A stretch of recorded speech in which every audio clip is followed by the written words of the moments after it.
سالهای زیادی است که رشد شهرنشینی حد و مرزی نمی‌شناسد. 200 سال پیش به ندرت 2% مردم در شهر زندگی می‌کردند. اما امروزه بیش از نیمی از جمعیت جهان در مناطق شهری زندگی می‌کنند. ما در شهرهایی پر از لرزه، سر و صدا و جمعیت زندگی می‌کنیم. شهرهایی ایجاد کرده‌ایم که در آنها تولید، تجارت و مصرف می‌کنیم. جایی که ثروت انبوه و فقر شدید کنار هم قرار دارند.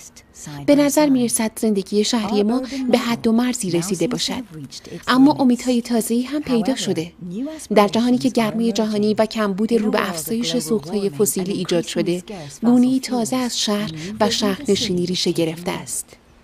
اولین نشانه‌های این تغییر آرام و دور از دسترس اما برگشت ناپذیر به چشم می‌خورد. کم کم الگوی تازه‌ای برای شهرهایمان پیدا می‌شود.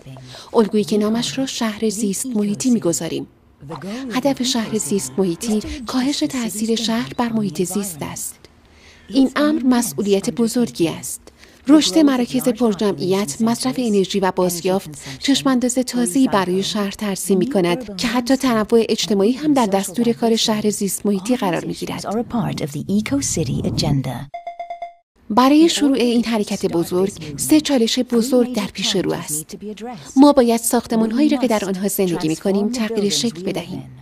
موتور وسایل نقلیه‌مان را به شدت تغییر دهیم و راه‌های جدیدی برای استفاده از الکتریسیته به کار بگیریم.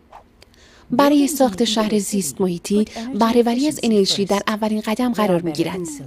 بهتر است ساختمان‌ها عایق شوند و حتی خودشان تولید انرژی کنند. ساختمان‌ها باید به شدت به منابع تجدیدپذیر انرژی وابسته شوند. چنین ساختمان‌هایی دیگر انرژی مصرف نمی‌کنند، بلکه انرژی را تولید می‌کنند و 40 تا 60% نسبت به ساختمان‌های قبلی کمتر به انرژی نیاز دارند. چنین ساختمان‌هایی را ساختمان‌های انرژی مثبت می‌نامیم.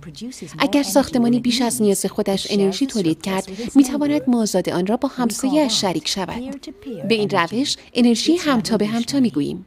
این به یک انقلاب اقتصادی اجتماعی شبیه است. در زمینه حمل و نقل هم تغییر چشمگیر خواهد بود. در شهر زیست محیطی رفت و آمد با نیروی الکتریسیته انجام خواهد شد و در صورت امکان مردم با وسایل حمل و نقل عمومی سفر می‌کنند. یک الگوی چند وجهی پیشنهاد شده که شهروندان از شبکه حمل و نقل متنوع و به هم متصلی برای جابجایی استفاده کنند.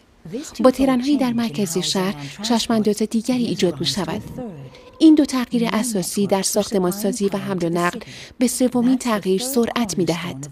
سوال این است که چطور باید نیروی الکتریسیته را برای رشد زیرساخت‌ها تأمین کنیم؟ پاسخ این پرسش در شبکه‌هایی است که برای توزیع الکتریسیته ایجاد می‌کنیم. نامش را توری‌های هوشمند گذاشته‌ایم. هوشمند از این جهت که آنها از تکنولوژی کامپیوتر برای مرکزی کردن و توزیع موثرتر انرژی در شهر استفاده می‌کنند. هوشمند از این جهت که تبادل انرژی را بین ساختمان‌ها و بخش همتا به همتا تنظیم می‌کنند. بنابراین به طور خلاصه همه ما انرژی را مصرف و تولید می‌کنیم و با هم سهیم می‌شویم. به روشی بسیار هوشمندانه‌تر از قبل.